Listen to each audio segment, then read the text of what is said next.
It's not been the busiest of January transfer windows. However, this could be one of the best signings. Inter getting Christian Eriksen, if they get the Christian Eriksen from 2 or 3 seasons ago and not the one at Spurs this year. Yeah, listen, everybody at Spurs this year has had a couple of question marks over their form and rightly being questioned. But Eriksen, I think, is a great get for Inter Milan for a couple of reasons. It wasn't so long ago we were talking about Christian Eriksen to Real Madrid. And further, that was a good move. I thought he was just waiting to see his contract out and he'd end up in Madrid this summer. He's ended up in another city in Milan, which I think is a wonderful get for Inter, even if it's unexpected.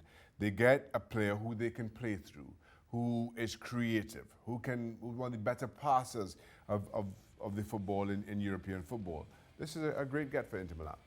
We've both spoken about him this season. It's not been his best so far, but he's had other things on his mind. He said he wasn't staying, and he hasn't really performed. But prior to that, I mean, look at the assists. You've got a total of 52 assists in 3 seasons between 2016 and 2019. If I'm Lautaro Martinez and Romelu Lukaku, who've had a great season scoring, I am over the moon with this. Absolutely, and I think that's the thing with Inter and how they play and the direction that this signing quite clearly takes them. Now, Antonio Conte, and Inter had a reputation in any season of being a counter-attacking team, rightly so, given their front two and how good they were on the counter-attack. But Antonio Conte came in for some criticism, most notably from Fabio Capello, when he came out and said, well, no, we're not a counter-attacking team, we play on the front foot.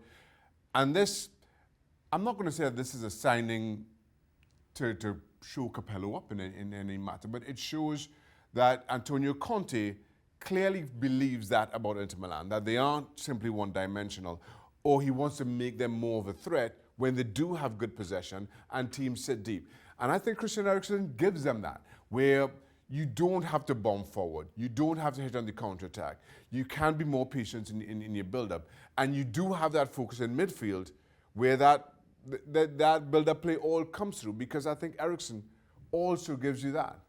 What about Spurs? Because this season we've seen he's been on the bench a lot. Lo Celso's come onto a game of late. Harry Kane's injured. Son, they're playing a little bit further forward on the left. Lucas Moura as well. Do they have a natural replacement for Christian Eriksen at the football club? I don't think so. Not right now. Listen, if you'd asked me this a couple of years ago, we're talking about Lucas Moura coming over from PSG, I would have said yes, that was the better fit. But what we've seen from him is he's playing higher up the park, and I don't think he is as good on the ball as that midfield anchor. So looking at Spurs and that dressing room right now, if they want to do the exact same thing, they need to find a replacement. They don't have it. Forced into a corner, no transfer or contract extension, and they would have lost him for nothing if they'd let him go till the end of the season. What a signing it could be for Inter if he recaptures old form. Well, thank you very much for watching ESPN on YouTube. For more sports highlights and analysis, be sure to download the ESPN app. And for live streaming, premium content, and let's not forget as well, ESPN FC 7 days a week. Subscribe to ESPN Plus.